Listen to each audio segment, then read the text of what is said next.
नमस्कार, मी डॉक्टर कविता राणे. लक्षवेधीमध्ये आपल्या सर्वांचं स्वागत. GR1 सवाल अनेक हे सवाल आहेत राज्य सरकारसाठी.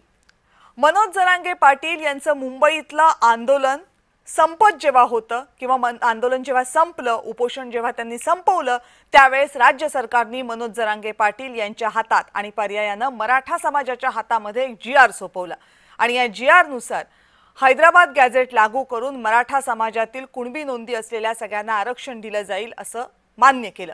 प्रश्न असा आहे की या GRची अंमलबजावणी होणार कधी? पण या प्रश्नाशिवाय अनेक प्रश्न या GRनं उपस्थित केले. त्यातला सगळ्यात महत्त्वाचा प्रश्न जो गेल्या आठवडाभरापासून जास्त काळ चर्चेचा मुद्दा राहिला तो म्हणजे ओबीसी समाजाचा या GRला असलेला पूर्णतः विरोध. हा विरोध फक्त ओबीसी समाजापुरता नाहीये, तर सरकारमधले ओबीसींचे मंत्री नेते हे सुद्धा या GRला विरोध करतात. छगन भुजबळ यांनी या GRला विरोध केलेला आहे. मुंडे बंधू भगिनी या GRला विरोध करतात आणि इतरही अनेक ओबीसी नेत्यांचा या GRला विरोध आहे. हे सरकारसमोरचं पहिलं आव्हान.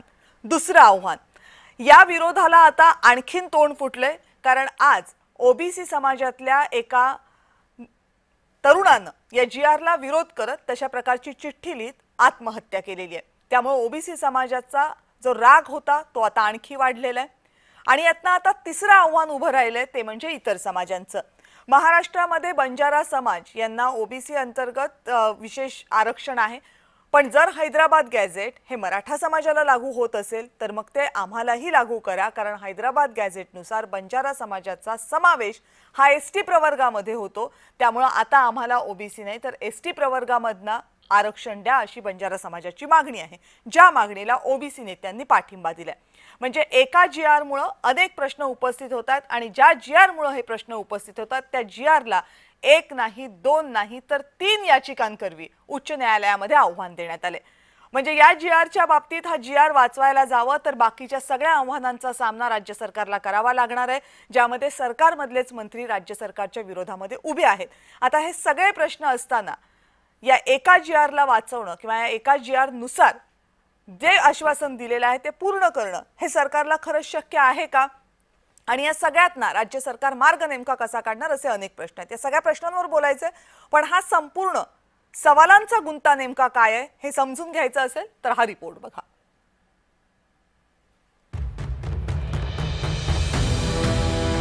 दोन सप्टेंबर 2025 मुंबईतल्या आझाद मैदानावर विजयाचा गुलाल उधळला. हा गुलाल होता मराठ्यांच्या विजयाचा, मराठ्यांच्या ओबीसी प्रमाणपत्रासाठी हैदराबाद गॅझेट लागू केल्याचा. सरकारनं काढलेल्या एका GRनं या आंदोलनाची सांगता झाली, पण आठवड्याभरातच याच GRनं सरकारसाठी ढीगभर समस्यांचा पेटाराच उघडलाय. आधी सरकारमधले मंत्री GRच्या विरोधात गेले, मग GRला हायकोर्टात चॅलेंज केलं. ज्या GRनं मराठ्यांना ओबीसीत घातलं त्याच GRनं आम्हाला एसटी प्रवर्गात घाला असं म्हणत बंजारा समाज रस्त्यावर उतरला. ओबीसींचं आरक्षण घेतलं असं म्हणत एका बांधवानं आत्महत्या केली आहे आणि या सगळ्या प्रकरणाला राजकीय वळण लागलंय. पुढे शब्दाची कोणतीही स्पष्ट व्याख्या नाही, त्यामुळे गोंधळ वाढणार. केवळ शपथपत्राच्या आधारे जातीचा निर्णय घेणे हे भारतात कुठेही मान्य नाही. आरक्षणासारख्या संवैधानिक विषयावर अशा प्रक्रियेचा अवलंब करणे धोकादायक आहे आणि म्हणून त्या सगळ्याचा विचार करून 2/9/25चा निर्णय जो आहे त्याच्यातली संदिग्धता दूर करावी किंवा मागे घ्यावा, अन्यथा राज्यामध्ये तणाव आणि अराजकता निर्माण होण्याची शक्यता आहे. हे पत्र आम्ही काल त्यांना दिलेलं आहे. सरकारने जो GR काढलेला आहे तो विचारपूर्वक काढलेला आहे, तो कायदेशीर आहे. हा GR कुठेही ओबीसी समाजावर अन्याय करत नाही. हा GR कोणालाही सरसकट आरक्षण देत नाही. हा GR ज्यांच्याकडे पुरावा आहे, जे खरे पुराव्याने कुणबी आहेत, त्यांनाच सर्टिफिकेट मिळण्याकरता मदत करतो. सरकारच्या निर्णयामुळे सगळे मराठा ओबीसीत येतील अशी भीती ओबीसींना आहे. शैक्षणिक आणि आर्थिक मागासलेपणाचं कारण देत ओबीसींचं राजकीय आरक्षण घेतील असा ओबीसींचा आरोप आहे. संख्येनं प्रचंड असलेल्या मराठ्यांमुळं गावखेड्यात ओबीसी पुन्हा मागे जातील अशीही चिंता ओबीसींना आहे. याच चिंतेतून लातूरमधल्या एका ओबीसी तरुणानं टोकाचं पाऊल उचललंय आणि आत्महत्या केली. ते सारखं म्हणायचं आहे आता आपण कसं करावं, आता आपलं ओबीसी आरक्षण गेलंय, मग आपलं कसं होईल, ह्या लेकराला मी कसं लिहिणं शिकू, मी काय करू. मी म्हणलं बाबा करू कसं बी, आपण करू दोघं जण मंजुरी करू, कसं बी लिहिणं शिकू. नाही बाबा मंजुरीने होत नाही, आरक्षण असतं तर आपल्याला काही हे सहाय्य झालं असतं, आता मी काय करू. सदा म्हणायचा कुठं बी आरक्षण आलं की म्हणायचा. विजय वडेट्टीवारांनी सरकारच्या जीआरला या आत्महत्येसाठी जबाबदार धरलंय. हा जीआर काढून सरकारने ओबीसीवर अन्याय केलाय. सरसकट ओबीसी मध्ये इतरांना समावेश करून ओबीसीच्या आरक्षणाला धक्का लागणार नाही अशा प्रकारची भूमिका हे सरकार घेऊन दिशाभूल करण्याचं काम चाललेलं आहे.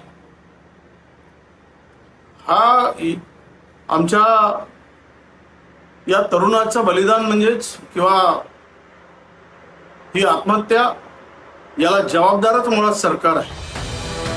तिकडं बंजारा समाजानं सुद्धा हैदराबाद गॅझेटचा वापर करून आम्हाला एसटी प्रवर्गात आरक्षणाची मागणी केली आहे. यावर बंजारा समाज आक्रमक झालाय आणि सरकारमध्ये असलेल्या धनंजय मुंडेंनीही मुख्यमंत्र्यांना पत्र लिहित बंजारा समाजाच्या मागणीला पाठिंबाही दिलाय. यावरून एसटी प्रवर्गाच्या आरक्षणाला धक्का लागला तर आम्हालाही रस्त्यावर उतरावं लागेल असं म्हणत नरहरी झिरवाळ यांनी बंजारा समाजाच्या मागणीला विरोध केलाय. सामाजिक एकमेकाविषयीचा जो काही गैरसमज होतो तो तसा खूपच वाईट, कारण त्याचा निर्णय हा काही शासन म्हणून शासनाच्या अधीन नाही. शेवटी काही झालं तरी त्याला संविधानाचा आधार घेतल्याशिवाय तर होणार नाही. आणि म्हणून जो बंजारा समाजाच्या संदर्भात सांगितलं जातं त्या बाबतीत तरी मी आता महाराष्ट्रभरातून आपण का गप्प बसायचं मला आदिवासी म्हणून सांगितलं जातं. त्यावेळेला मी तेच सांगतो बाबा, आपल्याला जर संविधानानं त्या पद्धतीनं जी सूची ठरवून दिलेली आहे त्याच्यात बंजारा समाजाचा संबंध नाही तर आपल्याला घाबरण्याचा काही संबंधही नाही. आणि जशी जशी वेळ येईल तशी आपण कायदेशीर त्याला उत्तरं देऊ. या सगळ्या गोष्टींमुळे आरक्षणाचा गुंता वाढत चाललाय. एकीकडे मराठा समाजातून जीआर बद्दल व्यक्त होणारा अविश्वास, जीआर वरून ओबीसींची प्रचंड नाराजी, सरकारमधल्याच नेत्यांची सरकार विरोधात उघड भूमिका आणि वेगवेगळ्या समुदायांची आरक्षणासाठी होणारी आंदोलनं, या सगळ्या कात्रीत सरकारची चांगलीच अडचण होतीये. जीआरच्या निमित्तानं एक आंदोलन तर थोपवलंय, पण त्यानंतर आव्हानांची जी मालिका उभी राहिली आहे ती कशी थोपवणार हा प्रश्न आहे. ब्युरो रिपोर्ट, जय महाराष्ट्र न्यूज, मुंबई. त्यामुळे प्रश्नांची सुरू झालेली ही मालिका थोपवली कशी जाणार हा महत्त्वाचा प्रश्न आहे. कारण एक दोन नाही तर महाराष्ट्रातले अनेक समाज या सगळ्या मुद्द्यांशी सध्या जोडले गेलेले आहेत आणि सगळ्यांच्याच भावना तीव्र आहेत. या सगळ्यावर बोलण्यासाठी आपल्या सोबत आहेत ओबीसी याचिकाकर्ते विकास गवळी. विकासजी नमस्कार, स्वागत आहे आपलं. नमस्कार. मराठा समन्वयक आणि मराठा आंदोलनामधले हिरारीचे कार्यकर्ते गंगाधर काळकुटे पुन्हा एकदा आपल्या सोबत आहेत. काळकुटे साहेब नमस्कार, पुन्हा एकदा स्वागत आपलं लक्षवेधीमध्ये. नमस्कार ताई. नमस्कार.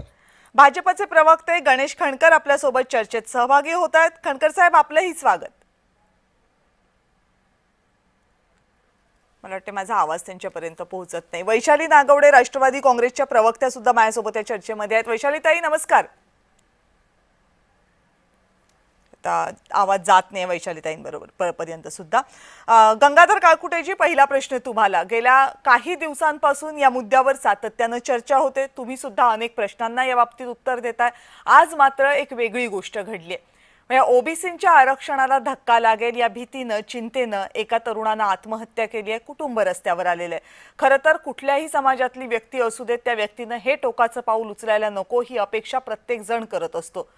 पण आता महाराष्ट्र ज्या टप्प्यावर येऊन ठेपलेला आहे, मराठा आणि ओबीसींमध्ये वाद ज्या टोकाला जाऊन पोहोचलेला आहे, ते पाहता काय मार्ग दिसतोय तुम्हाला पुढे? बांधवाला मी भावपूर्ण श्रद्धांजली अर्पण करतो मराठा समाजाच्या वतीने, मनोजदादाच्या वतीने, आणि त्या कुटुंबालाही या दुःखातून सावरण्याची शक्ती द्यावी ईश्वराने, ही पण प्रार्थना करतो. आणि जे हे वातावरण निर्माण केलं जातंय ना ताई, की मराठा आणि ओबीसीला समोर आणायचं, हे ओबीसी नेत्यांकडनं जाणून बुजून होतंय. तो GR दिला म्हणजे लगेच सगळ्या महाराष्ट्रातले मराठे लगेच कुणबी होणार नाहीत. त्याला प्रक्रिया आहे. सरकारवर थोडा विश्वास ठेवला पाहिजे. राज्याचे मुख्यमंत्री साहेब जे सांगतायत ना, याच्यामुळं ओबीसीचं काहीही नुकसान होणार नाही, याच्यावर तरी निदान त्यांच्या मंत्रिमंडळातले असलेले जे सहकारी त्यांनी विश्वास ठेवायला पाहिजे. ते काय अराजकाची भाषा करतायत. मंत्रिपदावर असलेल्या माणसाने जर असं बोललं तर सर्वसामान्य ओबीसी समाज असेल, सर्व समाज मराठा समाज असेल किंवा अन्य समाजात काय मेसेज जाणार आहे. त्याच्यामुळं या GR मधून मराठवाड्यासाठीचा हा GR आहे. हैदराबाद गॅजेटच्या नोंदी गृहीत धरून मराठा समाजाला कुणबी प्रमाणपत्र देण्यासंबंधीचा GR आहे. वारंवार राज्याचे मुख्यमंत्री महोदय चांगली भूमिका मांडतायत. दोन्ही समाजाला समान न्याय देण्याची भाषा करत असताना हे जाणून बुजवून भुजबळ साहेब आणि काही ओबीसी नेते मराठा आणि ओबीसी वाद लावून दोन समाजात तेढ निर्माण करायचा प्रयत्न करतायत. परंतु असं होणार नाही. गावगाड्यात मराठा आणि ओबीसी किंवा इतर सगळे समाज आणि मराठा सगळे सोबत आहेत आम्ही. ताई, आपली एकमेकाला, प्रत्येक समाजाला एकमेकाला रोजच्या जीवनामध्ये गरज असते. या भागात, ग्रामीण भागात सगळेजण किंवा शहरी भागात सुद्धा सगळे जाती धर्माचे लोक गुन्ह्या गोविंदाने नांदतायत आणि या आरक्षणामुळे ओबीसीचं कुठलंही नुकसान होणार नाही. हे मुख्यमंत्री जसे सांगतात तसं आम्हीही सांगतोय, मनोजदादा सांगतायत. आणि जे आमचं हक्काचं आहे, जे आम्हाला या हैदराबाद गॅजेटच्या माध्यमातून मिळणार आहे, ते आम्हाला तेलंगणा राज्यात सध्या मिळतंय, तिथल्या मराठ्यांना कर्नाटकात मिळतंय किंवा आंध्र प्रदेशात मिळतंय. तिथला मराठा समाज हा ओबीसीत आजही आहे आणि पूर्वी निजामाच्या काळात मराठवाडा ओबीसी मध्ये होता. म्हणून सरकारनं थोडंसं विचारपूर्वक सगळ्या कायद्याच्या प्रक्रिया पूर्ण करून, मुख्यमंत्री महोदय हे कायद्याचे अभ्यासक आहेत, त्यांनी आणि उपसमितीचे अध्यक्ष आहेत, या सगळ्यांनी अतिशय विचारपूर्वक हा GR काढलाय. त्याच्यामुळे ओबीसी समाजाला त्याचं काही नुकसान होणार नाही, मराठा समाजाला फायदा होत असताना कुणावर अन्याय होणार नाही, ही सुद्धा काळजी त्यात घेतली. संघर्ष योद्धा मनोजदादा आणि मराठा समाज यांनी आंदोलन केल्यामुळे जर हे समाजाला मिळत असेल तर त्याच्यामुळे कुणाच्या पोटात दुखू नये किंवा कुठल्याही समाजानं कुठल्याही ओबीसीच्या नेत्यांचं ऐकून जाणून बुजून मराठा आणि ओबीसी वाद करू नये, हे या प्रसंगी मी आपल्या माध्यमातून ताई महाराष्ट्रातल्या सर्व जाती धर्मातल्या बांधवांना आवाहन करतोय. तुम्ही म्हणताय वाद निर्माण होऊ नये, पण तशी काही परिस्थिती, विकास जी आता राज्यामध्ये दिसत नाहीये. रोज आपल्याला सगळेच नेते यावर हिरारीनं बोलताना दिसतात. आता प्रश्न असा आहे की मराठा समाज असं म्हणतोय की आम्हाला एक GR काढला म्हणून काही सगळ्या मराठ्यांना ओबीसी मध्ये आरक्षण मिळणार नाहीये. राज्य सरकार असं म्हणतंय की ओबीसींचं आरक्षण कुणीही काढून घेणार नाहीये. दुसरी परिस्थिती अशी आहे की कुणबी जर नोंदी असतील तर त्यांना ओबीसी मध्ये आरक्षण तर मिळणारच आहे.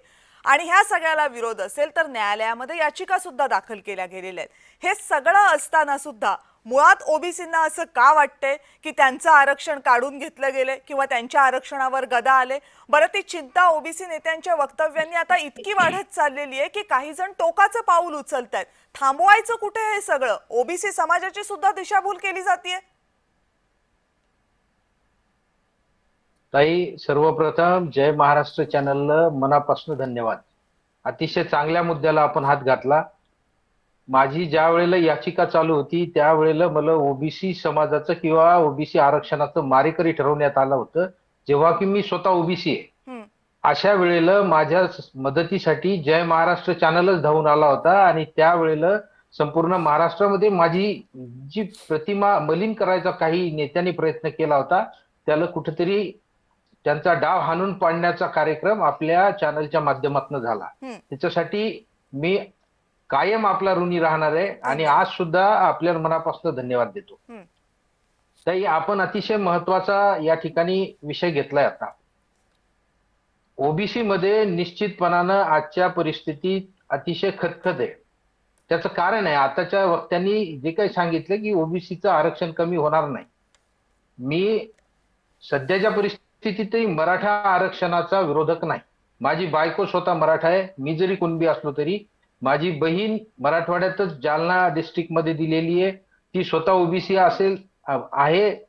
परंतु माझा भाचा आणि भाची यांना ओबीसीचं सर्टिफिकेट नाही. हा खूप मोठा विरोधाभास जुन्या राज्यकर्त्यांनी आपल्या या महाराष्ट्रामध्ये तयार होऊ दिला किंवा त्यांनी त्याच्यामध्ये सुधारणा केली नाही.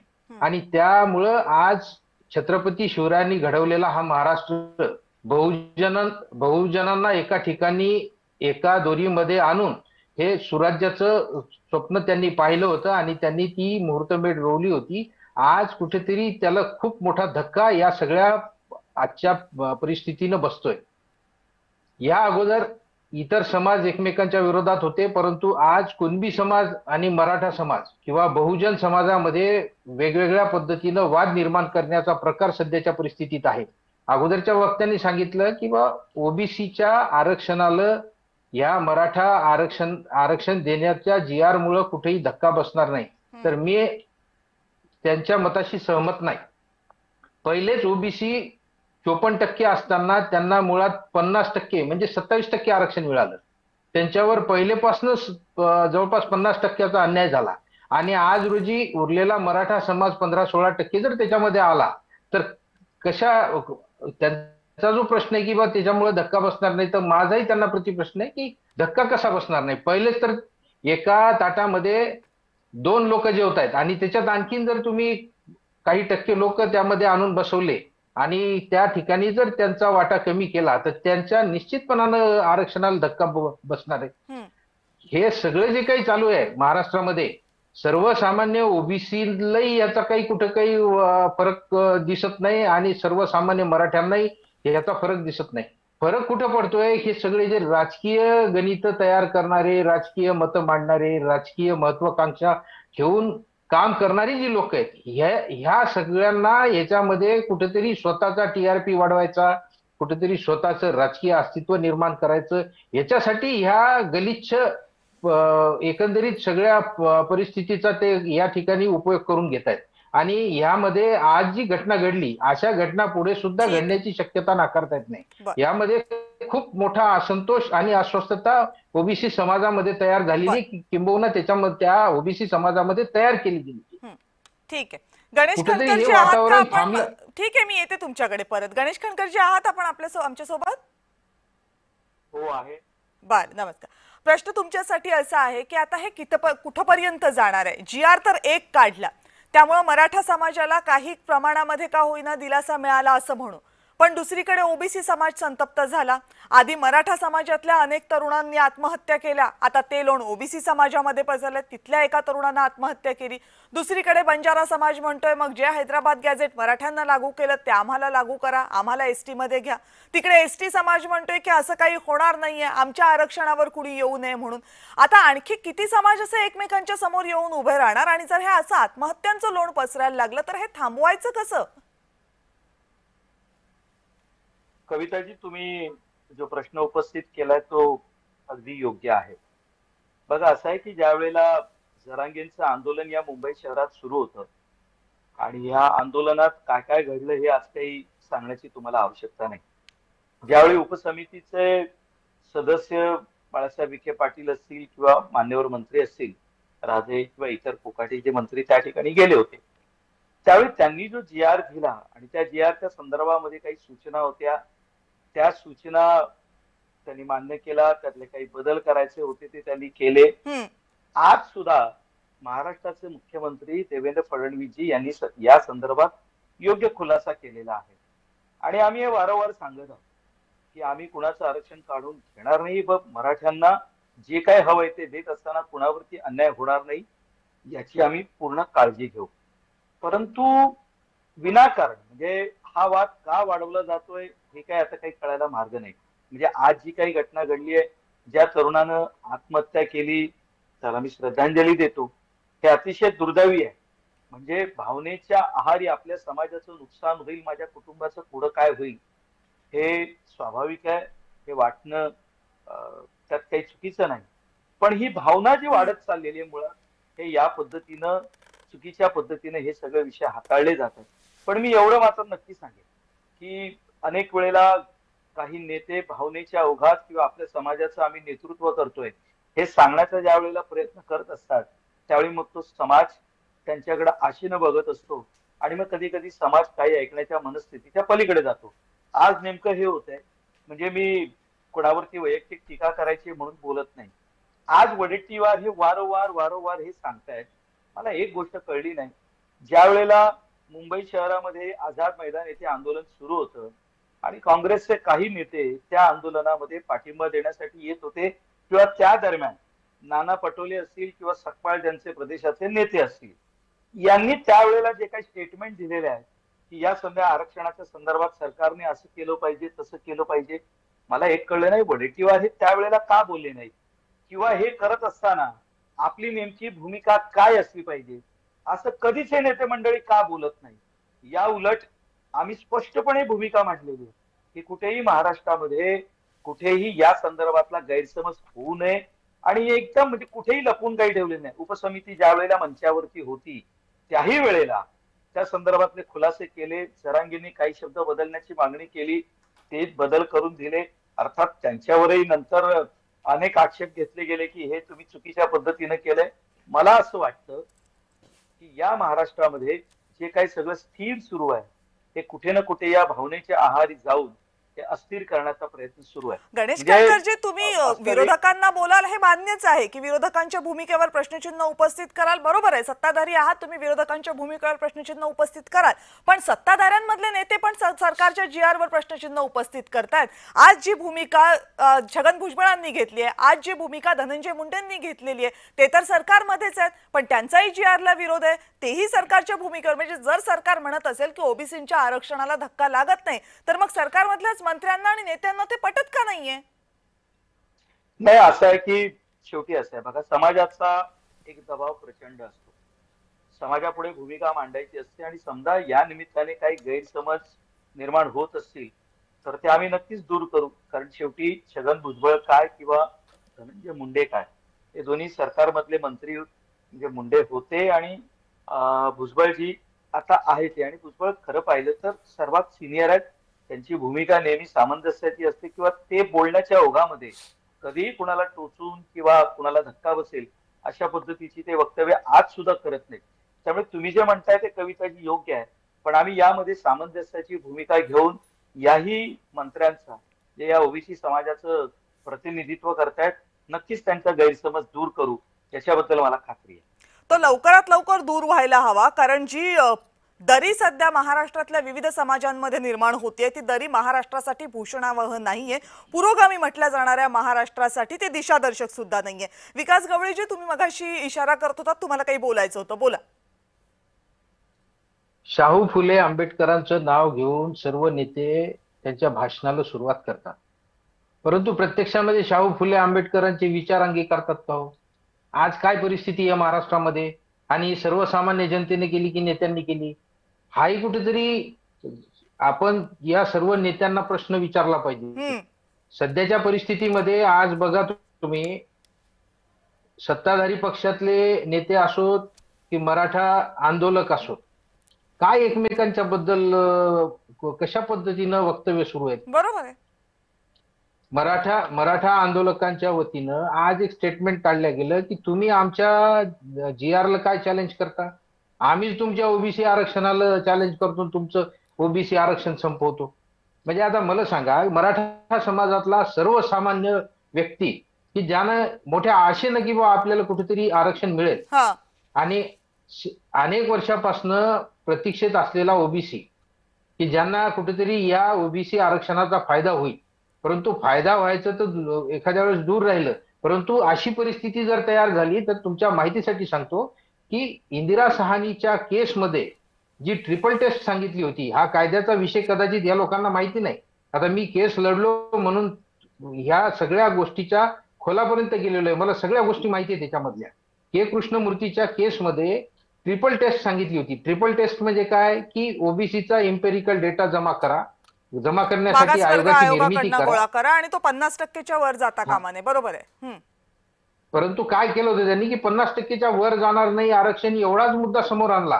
ते सेम केस त्या इंदिरा सहानी केसमध्ये की तुम्हाला जर कोणालाही आरक्षण द्यायचं असेल तर ते आरक्षण देण्याच्या अगोदर तुम्ही त्या समाजाचा किंवा त्या घटकाचा आयोग बसवला पाहिजे, इम्पेरिकल डेटा त्यांच्याकडनं जमा केला पाहिजे. घटनेनं कायद्यानं जो मार्ग घालून दिलेला आहे तो मार्ग न वापरता GRच्या मार्गातनं हा प्रश्न सोडवण्याचा सरकार प्रयत्न करते आणि तो अयशस्वी ठरेल असं तुमचं म्हणणं आहे?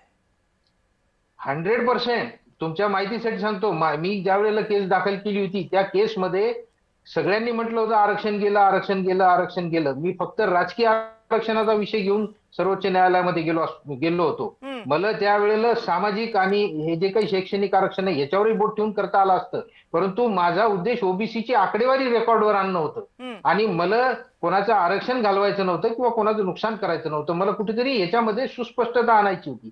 यासाठी ही केस मी लढली होती. परंतु आजची जी भाषा आहे, तुम्ही बघा आज काय स्टेटमेंट आले की तुम्ही काय आमचा मराठ्यांच्या आरक्षणाचा GR ला चॅलेंज करता, आम्हीच तुमचं ओबीसीचं आरक्षण संपवतो. आता तुमचं ओबीसीचं आरक्षण संपवायचं म्हणजे आपणही त्या ओबीसी मध्ये येतोय ना. मग अशा पद्धतीनं तुम्हाला नाही आम्हाला नाही घाल कुत्र्याला अशी परिस्थिती करायची का?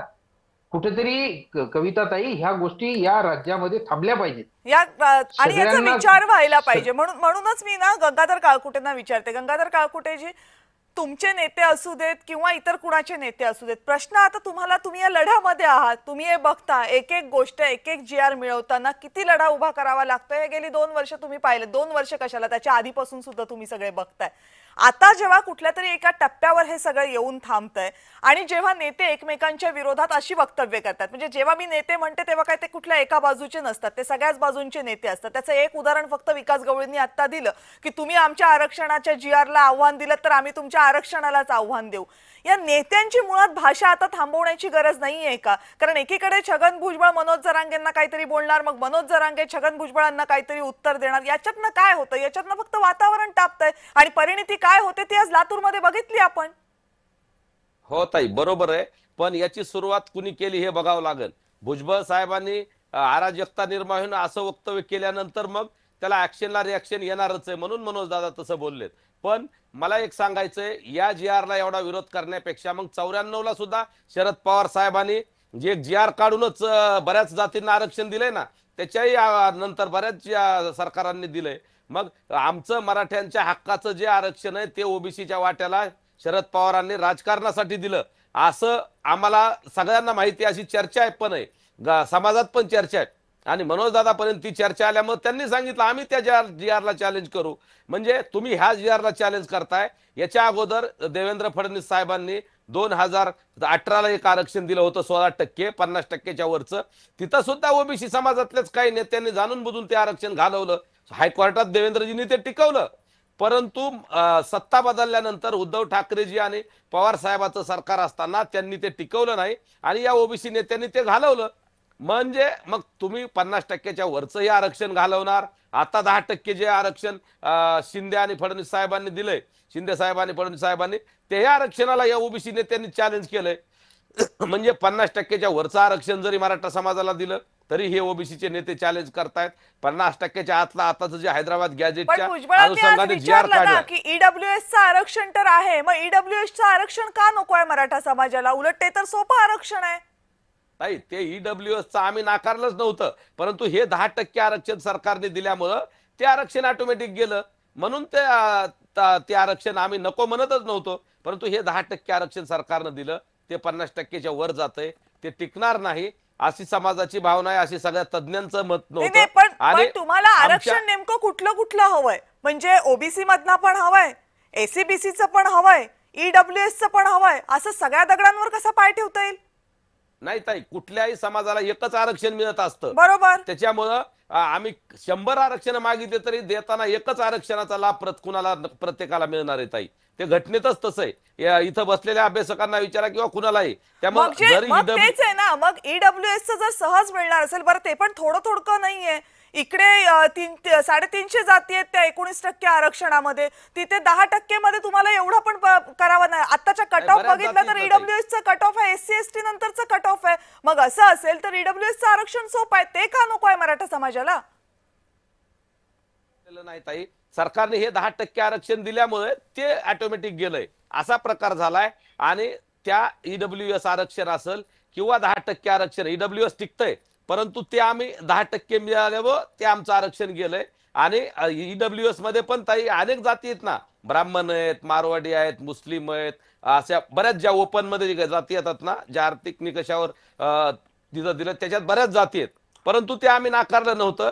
10% आरक्षण मिळाल्यामुळे ते ऑटोमॅटिक गेलंय आणि कुठल्याही समाजाला एक आरक्षण हे टिकणार मग पाहिजे. तेच आहे ना मराठा की जर तुम्हाला ईडब्ल्यूएस मध्ये मराठ्यांना आरक्षण मिळत असेल तर मग ओबीसी आरक्षणाचा हट्ट का? बाकी जर कुणबी मराठे मराठा कुणबी हे तर ओबीसी मध्ये येणारच आहेत. नाही बरोबर आहे, पण ते आम्ही जे मराठी आहेत ना ताई मराठवाड्यातले ते सगळे कुणबीच आहेत. अनेक दाखले आहेत. आता इथं जे वकील साहेब बसले मुद्दा तोच आहे त्यांनी ना सांगितलं की सांगितलंय बरं, माझी बायको असा काही त्यांच्या- निर्णय राज्य सरकारला करता येणार आहे का की फक्त मराठवाड्यातल्या मराठ्यांना कुणबी म्हणा आणि बाकी राज्यामधल्या इतर मराठ्यांना कुणबी म्हणू नका, असं तर करता येणार नाही. आणि सगळ्या मराठ्यांना सरसकट कुणबी म्हणून दाखले देता येणार नाहीत हे तर राज्य सरकारनं स्पष्ट सांगितलेलं आहे. तुम्हालाही सांगितलंय असं त्यांनी म्हटलंय. मग जर हे असेल कुणबी मराठा मराठा कुणबींना ओबीसी मध्ये आरक्षण मिळते, राहिलेल्या सगळ्या मराठ्यांना ईडब्ल्यूएस मधनं मिळत असेल तर मग वाद पुढे न्यायचा कशाला? ताई मुळात सांगू का, सगळा मराठा समाज मराठवाडा सोडता महाराष्ट्रातल्या सगळे मराठ्याला सध्या कुणबीचं आरक्षण मिळतंय. हे वास्तवता, हे कुणी सांगत नाही. महाराष्ट्रात पश्चिम महाराष्ट्रात जा, कोकणात जा, विदर्भात जा, सगळीकडे मिळतंय. फक्त मराठवाड्यात काय झालं, आमच्याकडे निजामाच्या राजवटी होत्या आणि आमचं तिकडं त्यांच्याकडे ओबीसीचं होतं, परंतु इकडं महाराष्ट्रात सामील झाल्यानंतर आम्हाला ते तसंच या सरकारनं देणं अपेक्षित होतं, परंतु तत्कालीन काँग्रेस सरकारनं ते दिलं नाही.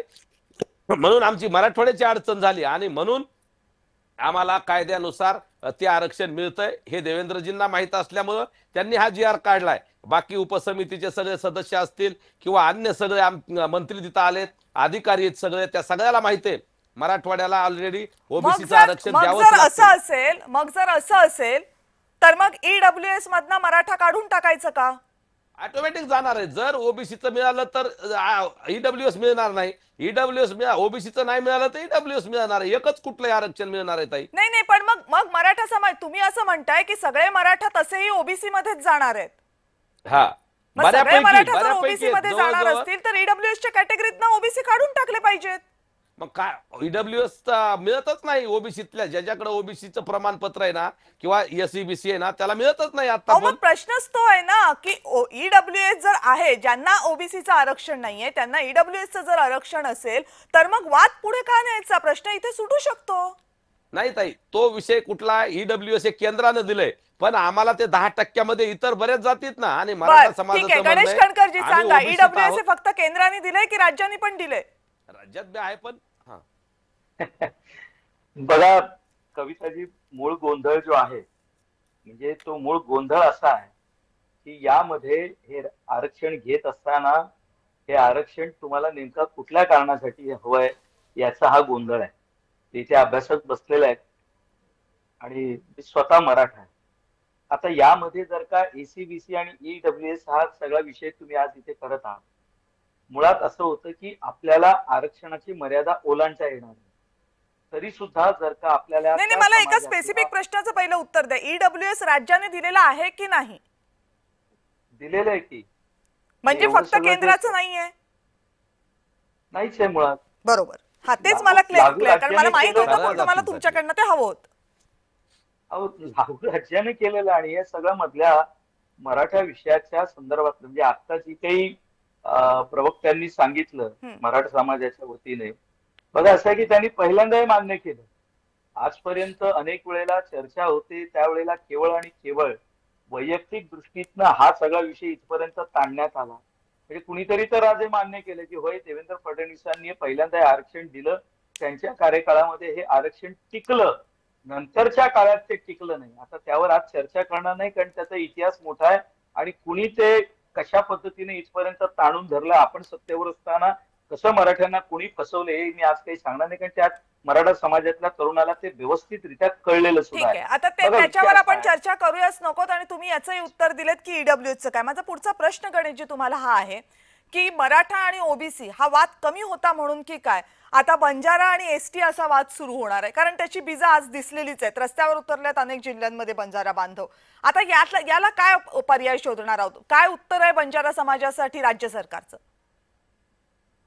नाही बघा, असं आहे ना की शेवटी जेव्हा कुणी समाजाचा नेता ज्या वेळेला बोलायला लागतो आणि तो विशेषतः राजकारणात असतो, मग त्यावेळेलाही समाजामध्ये अस्वस्थता वाढते. आणि आता तेच या महाराष्ट्रामध्ये होत आहे.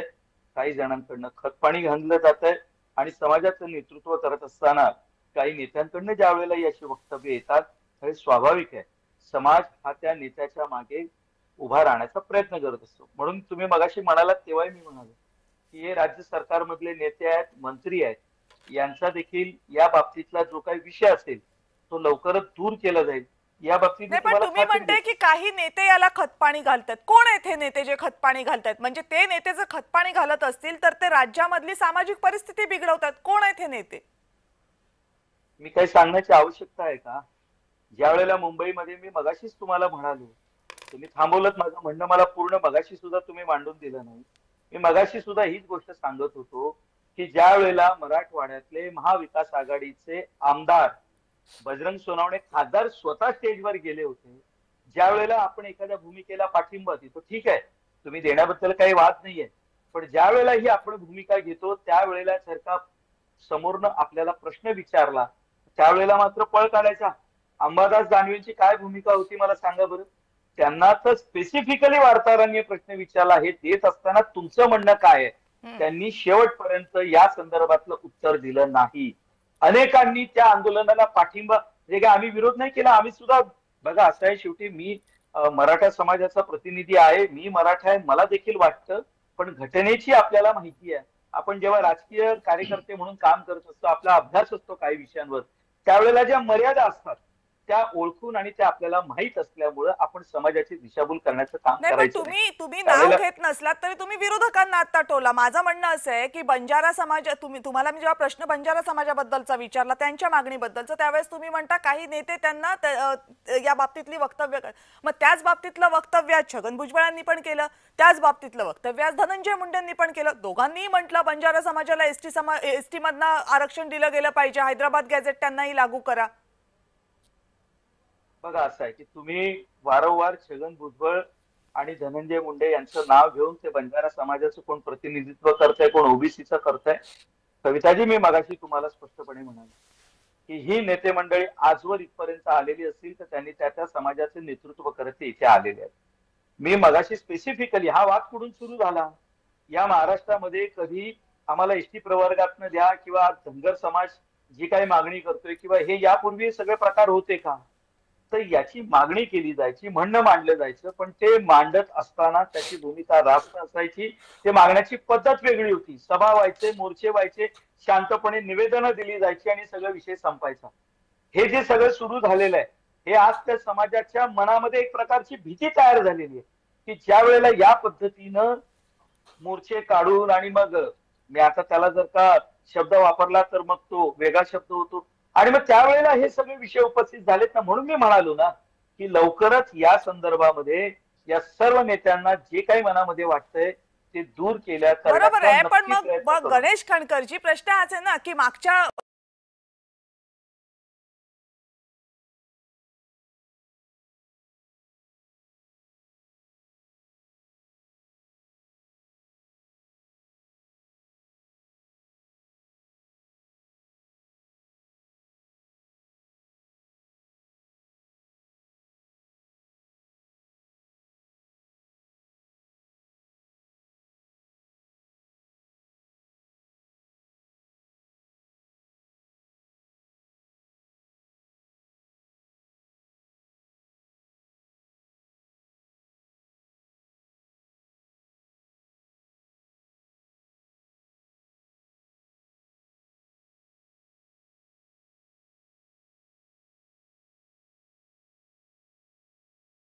शकतो, कसं शक्य आहे, दुसऱ्यावरती अन्याय न करता तुमच्या मागणीला आपण कशा पद्धतीने हे सांगण्याचं काम आहे ते आपण नक्की करू ना. नाही, पण त्यांचा सवाल सोपा आहे ना की मग एका तासामध्ये एक GR निघू शकतो, मग तो जो अभ्यास झाला इतका जलद गतीने एका तासामध्ये GR निघाला मराठा समाजासाठी, मग बंजारा समाज तेच विचारते मग तोच GR आम्हालाही लागू करा. सेम GR आहे, सेम राज्य आहे, आम्हालाही लागू करा. तुमचं म्हणणं कविताजी पूर्णपणे मान्य आहे, पण मी ना तो महाराष्ट्राचे मुख्यमंत्री आहे ना मी त्या उपसमितीचा अध्यक्ष आहे. मी मगाशीच म्हणालो की एखाद्या समाजाने जर मागणी केली तर होय त्याचा सकारात्मक विचार केला जाईल, ते शक्य असेल तर त्यासाठी पुढे जाता येईल, जर ते नसेल तर त्या समाजाला बोलून सांगण्याचं आमचं काम आहे, ते आम्ही नक्की करू. मागणी करणं समाजाने केलं, त्याच्या भीतीपोटी केले की त्यांना असं वाटतंय त्या समाजाला जर मिळत असेल तर मग आम्हाला का नाही मिळत. स्वाभाविक आहे, समाज म्हणून त्यांनी मागणी केली, त्याची आम्ही दखल घेऊ की, पण ते शक्य असेल नसेल हा येणारा काळ ठरवेल आणि त्या संदर्भातली नियमावली आहे ना, मुख्यमंत्री आहेत, उपसमिती आहे, त्या संदर्भातला निर्णय घेतला जाईल. नाही, प्रश्न एवढ्याचसाठी हा विचारला होता कारण तुमच्या सरकारमधले नेते मंत्री त्याला पाठिंबा देत आहेत त्या मागणीला, त्यामुळे सरकारची भूमिका विचारणं गरजेचं आहे म्हणून हा प्रश्न होता. एनिवेज, विकास गवईजी बोला.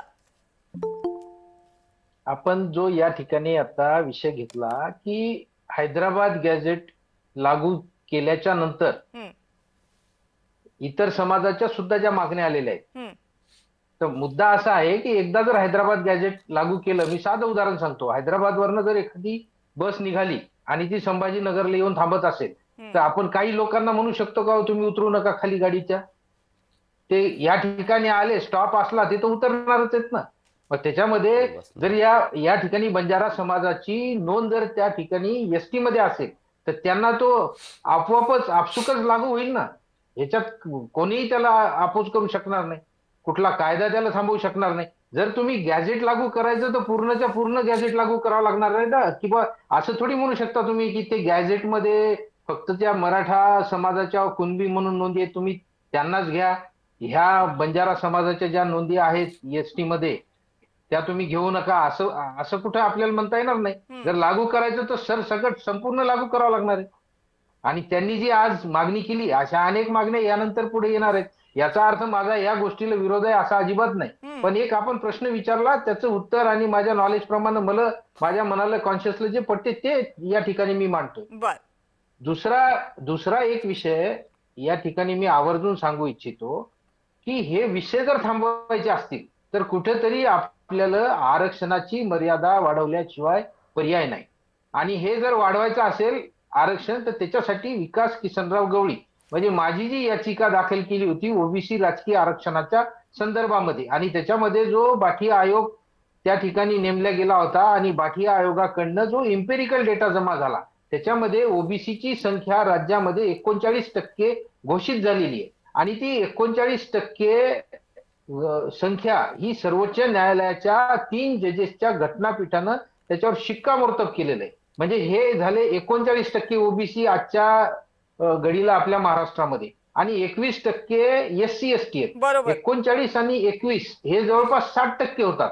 मग इंदिरा साहानी केसच्या डिसिजन मध्ये जी 50%ची मर्यादा घालून दिली तर हे डिसिजन ज्या वेळेला आलं होतं त्यावेळेला विकास गवळीचं डिसिजन आलं नव्हतं किंवा त्यावेळेला बाठी आयोगाचा अहवाल नव्हता किंवा ओबीसी 39% रेकॉर्डवर नव्हते, परंतु आज रेकॉर्डवर आहेत ना. त्याच्यामुळं आपण 50%च्या मर्यादेमध्ये 60% एससी एसटी आणि ओबीसींना बसवा हा कुठेतरी नैतिकतेला न पटणारा विषय.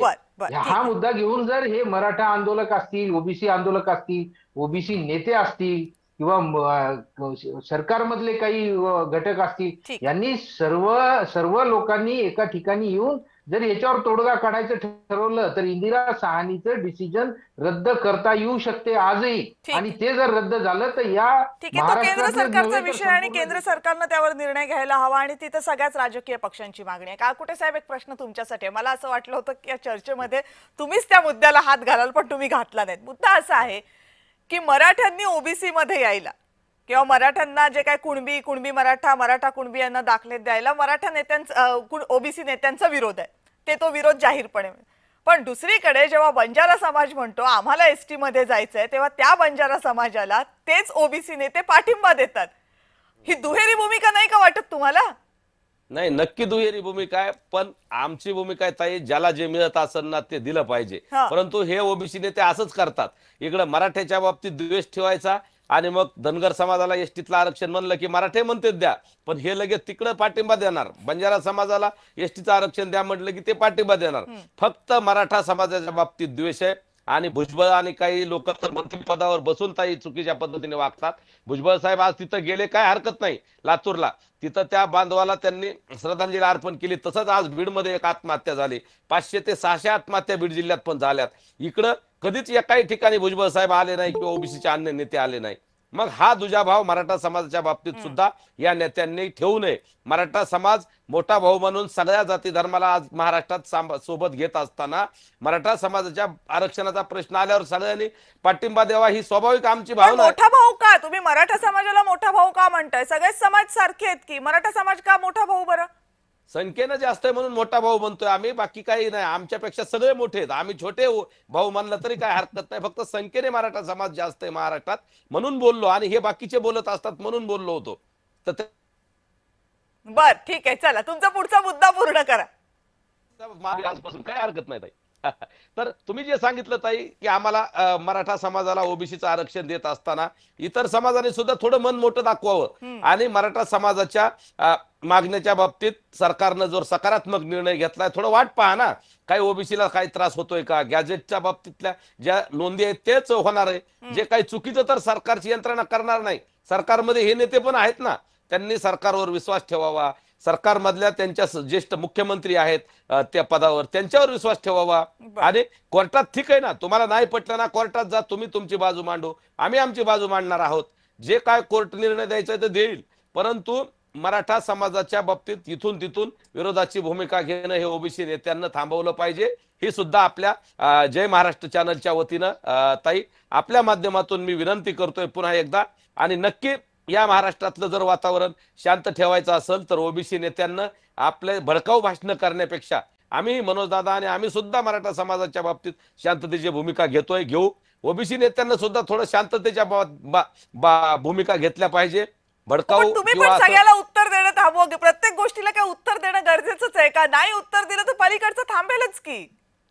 बरोबर आहे ताई, पण काय आता राजकारण आहे, आरेला कार्य, आणि जशाच तसं उत्तर द्यायची सध्या लोकशाहीमध्ये खूप आपला समाज आता पुढे गेलाय. सोशल मीडिया आहे, त्याच्यामुळे मीडियाने प्रश्न विचारल्यानंतर उत्तर देणंच पाहिजे. ही नेत्यांची गरज असते, सामाजिक कार्यकर्त्यांची थोडी ना असते. सामाजिक कार्यकर्ते नाही, नेत्यांचंच सध्या चाललेलं आहे ताई. ओबीसीचे नेते बोलले की मग मनोज दादा ऐकून बोलतात. आपलेच प्रतिनिधी मनोज दादा हे सामाजिक नेते आहेत ना, ते काय राजकीय नेते थोडी आहेत. नाही, आपले बांधव पत्रकार तिथं प्रश्न विचारतात आणि पत्रकारांना आमचे समाज बांधव विचारतात, तुम्ही दादांचा विचार घ्या, त्यांचं काय मत आहे या विषयावर, असं होतं. त्याच्यामुळं हे सगळं असं होऊन जर आपण दोन समाजामधली तेढ बंद करण्याचा, कमी करण्याचा प्रयत्न केला तर ते कसं होईल? कुणाला तरी तर थांबावं लागेल ना. नाही, नक्की मराठा समाजाकडून, मनोज दादाकडून आम्ही सगळे विनंती करू, पण दादा चुकीचं काही बोलत नाहीत. फक्त आरक्षणाला जे विरोध, सामान्य ओबीसीला कधी मनोज दादा बोलले नाही किंवा कुठल्याही जातीला बोलले नाही. हा, नेते जे विरोध करतात ना आरक्षणाला त्यांनाच बोललेत ते. बर, ठीक, कधीच तुम्ही दाखवा. ठीक आहे, ठीक आहे. विकास गवळीजी, शेवटचा प्रश्न आता हा तुमच्यासाठी पण आहे की दुटप्पी भूमिका वाटते का तुम्हाला ओबीसी नेत्यांची? एकीकडे मराठा ओबीसी मध्ये आलं तर ओबीसीच्या आरक्षणावर गदा येते, पण बंजारा एसटी मध्ये गेले तर त्या आरक्षणावर एसटीच्या आरक्षणाचा मात्र विचार नाही. ही दुटप्पी भूमिका नाहीये का? मी सर्वात अगोदर काय बोललो होतो की स्वतःचा टीआरपी वाढवण्यासाठी हा सगळा खटाटोप चालू आहे. आणि ह्याच्यामध्ये ओबीसीच्या सर्वसामान्य जनतेला काय मिळणार आहे किंवा मराठा समाजाच्या सर्वसामान्य जनतेला काय मिळणार आहे ह्याच्यावर कोणाचंच काही लक्ष नाही. ह्याच्यापेक्षा फार महत्वाचे विषय त्या ठिकाणी असताना की ओबीसीला लोकसंख्येच्या प्रमाणात बजेट मिळवण्यासाठी यांनी भांडलं पाहिजे, तो विषय सोडून दिला. मराठा समाजानं सुद्धा त्यांना लोकसंख्येच्या प्रमाणामध्ये त्यांचं इम्पेरिकल डेटा जमा झाला पाहिजे आणि त्यांना वेगळं बजेट मिळालं पाहिजे. ह्याच्यासाठी भांडण करायचं, तो विषय बाजूला राहिला. मेन जो मुद्दा आहे, अर्जुनाला जसा त्या याचा पोपटाचा डोळा दिसत होता, तो डोळा कोणालाच दिसत नाही, पोपटही दिसत नाही. सगळ्यांना ते आजूबाजूची झाडं फांद्या ह्याच्यावर लक्ष केंद्रित केलेलं आहे. पण मूळ जे लक्ष आहे आपलं की जर आपल्याला कोणताही ओबीसी समाज असो का मराठा समाज असो यांना जर सुधारवायचं असेल तर फक्त आरक्षण देऊन हे प्रश्न सुटणार नाही. एससी एसटीला आरक्षण मिळाल्यानं त्यांची सुधारणा झाली नाही, त्यांना स्वतंत्र बजेट मिळालं. हे बजेट मिळाल्याच्या नंतरच त्यांच्यामध्ये डेव्हलपमेंट झाली. कुठेतरी ह्या विषयावर यांनी लक्ष द्यायचं सोडून आता हे जे नवीन नवीन प्रश्न या ठिकाणी निर्माण करतायत आणि त्याच्यातनं हे सगळं राजकारण करण्याचा प्रयत्न करतात असं तुमचं म्हणणं आहे आणि त्याच्यामुळे प्रश्नांकडे लक्ष जात नाहीये. गणेश खणकरजी, शेवटची कमेंट आणि माझी विनंती आहे की अगदी कमी शब्दांमध्ये तुम्ही ती पूर्ण कराल. राजकीय नेत्यांचे कान टोचण्याची गरज नाही का वाटत आहे आता? म्हणजे अजून कुठपर्यंत या दऱ्या आपण तयार करणार आहोत? आता तरी थांबा. बघा, असं आहे की राजकीय नेत्यांचे कान टोचले पाहिजेत हे तर मान्य आहे, पण शेवटी आता चर्चेत हा विषय आलेलाच आहे आणि बरं झालं तो म्हणजे की आम्ही राजकीय मंडळी कोणी बोललो नाही. हे दोन्ही समाजाचे प्रतिनिधी ज्या वेळेला हा विषय मांडतात की प्रत्येकाला टीआरपी हवा, मी काहीतरी बोललो की मग ते अख्खा दिवस चॅनलवरती चालतं आणि मग आज 4 चॅनलची लोक आहेत उद्या ती 10 होतात. आणि मग म्हणजे हा प्रकार जो आता महाराष्ट्रात सध्या सुरू आहे, आता तो ठीक आहे का सुरू झाला याच्यावर मी आज म्हणजे उलटा आणून चॅनल आमच्या माथी मारू नका गणेशजी. नाही नाही नाही नाही, मी तुमच्यावर दोष देत नाही. माझं नीट ऐका. प्रसार माध्यमांना यात दोषी धरण्याचा अजिबात विषय नाही. असं आहे की प्रसार माध्यम तेच दाखवतात जे नेते मंडळी बोलत असतात. काय प्रसार माध्यम कोणाला बाध्य करत नाही. सुरुवात कुठून झाली आज त्या विषयावर मी जाणार नाही, कारण अमर भोपाळी महाराष्ट्रात 9 वाजता सुरू झाल्याने हा एक वेगळा प्रकार सुरू झालाय की आपण काहीतरी वेगळं आणि थोडस जरा भडक बोललो की मग ते अख्खा दिवस ते लोक रीलवर चालवतात, सगळं चालवतात. मी आज तुम्हाला सांगतो कविताजी, या महाराष्ट्राला खूप मोठी परंपरा आहे. ज्या आरक्षणाचा विषय शाहू महाराजांनी सुरू केला त्यावेळी त्यांची भावना फार उदात्त होती. आज जे काही चाललेलं आहे ना ते माझं नेतृत्व प्रस्थापित झालं पाहिजे, मला लोकांनी नेता म्हटलं पाहिजे, मी गाडीतनं उतरल्यानंतर लोकांनी माझा जयघोष केला पाहिजे, गुलाब उजळला पाहिजे, मोठा हार घातला पाहिजे, हा समाजच एक दिवस यांना बोलेल की होय आमचा निर्णय घेत असताना काय बोलायचं हे सुद्धा आम्ही तुम्हाला सांगू. अशी या महाराष्ट्रात वेळ आल्याशिवाय राहणार नाही, कारण हा महाराष्ट्र खूप पुरोगामी आहे. आज काहीतरी चुकीचं घडतंय, आज काहीतरी वेगळं होत आहे, हे एका उंचीला गेल्यानंतर आज समाजच या नेत्यांना समजावून सांगेल. हा मी दुर्दम्य आत्मविश्वास आज तुमच्या ठिकाणी व्यक्त करतो. हा खूप महत्वाचा मुद्दा आहे की नेत्यांनी समाजाचं नेतृत्व करावं ही अपेक्षा असते. नेत्यांनी समाजाच्या भल्याचा दूरदृष्टीने विचार करावा ही अपेक्षा असते. पण नेत्यांना समाज मनाच्या भावनेच्या लाटेवर स्वार होऊन राजकारण करावं हे त्या समाजाला विरुद्ध दिशेने नेणारं ठरतं. आपले नेते याचा विचार करतायत का हा खरा सवाल आहे. एखादं नेतृत्व सामाजिक चळवळीतनं जर पुढे येत असेल तर त्याच्याकडे सन्मानानं बघितलं पाहिजे, पण त्या नेतृत्वाला राजकीय कक्षेमध्ये ओढण्याचा प्रयत्न करायचा आणि त्यानंतर राजकीय पोळी भाजली जाईल या दृष्टीने वक्तव्य करायची, यातून समाजाचं भलं होत नाही. यातून तात्कालिक सर्वसामान्य किंवा त्या वेळेचे काही राजकीय लाभ नक्की उठवता येतात. ते लाभ उठवण्याचा प्रयत्न जर होत असेल तर नेत्यांनी जागं होण्याची गरज आहे. आरक्षण ही प्रत्येक समाजाला पुढे जाण्यासाठी मिळणारी एक संधी आहे, तो अपवाद आहे, तो नियम नाहीये. आणि म्हणूनच तो काही क्षमतेच्या आतमध्ये ठेवलेला आहे. तो मिळवण्याचा प्रयत्न त्या समाजाने जरूर करावा, त्यासाठीचे कायदेशीर मार्ग जरूर अवलंबावेत. पण त्यामुळं 2 समाजांमध्ये महाराष्ट्रामध्ये दरी निर्माण होणार नाही याची काळजी जशी समाजानं घ्यायला पाहिजे तशी ती नेत्यांनी सुद्धा घ्यायला पाहिजे. लोकशाही सारख्या व्यवस्थेमध्ये जिथे कायदा आणि सुव्यवस्था इतकी मजबूतपणे उभी आहे त्या व्यवस्थेमध्ये आरक्षणाच्या मुद्द्यावर लाख मोलाचे जीव जाणं, 2-2, 3-3 वर्षांची पोरं पोरकी होणं हे निश्चितच ना आवडणारं आहे ना आपल्याला हवं असणारं आहे. हे जर थांबवायचं असेल तर ज्या समाजाचे नेते हे नेतृत्व करतायत त्यांनी अधिक जबाबदारीने या प्रश्नाकडे पाहणं गरजेचं आहे, गंभीरतेने पाहणं गरजेचं आहे. आणि जसं विकास गवळी यांनी सांगितलं की मुद्दा फक्त आरक्षणाचा नाहीये, आरक्षणाने काही प्रश्न सुटू शकतील, पण बाकीच्या प्रश्नांसाठी जी गरज आहे त्याकडेही नेत्यांनी लक्ष द्यायला पाहिजे. ते लक्ष दिलं तर कदाचित आरक्षणाची गरजही कमी होऊ शकेल. आता नेते किती डोळसपणे या सगळ्याकडे बघतात त्यातूनच या GR मधना जो एक आव्हानांचा पेटारा आता सरकारसमोर उभा राहिलेला आहे त्याची उत्तरं मिळतील की नाही याबाबतचं उत्तर आपल्याला मिळू शकेल. आपण सगळेजण या चर्चेमध्ये सहभागी झालात, आपल्या सगळ्यांचे मनापासून आभार. धन्यवाद ताई. आणि लक्षवेधीमध्ये आता वेळ झाली आहे इथेच थांबण्याची. पाहत रहा जय महाराष्ट्र.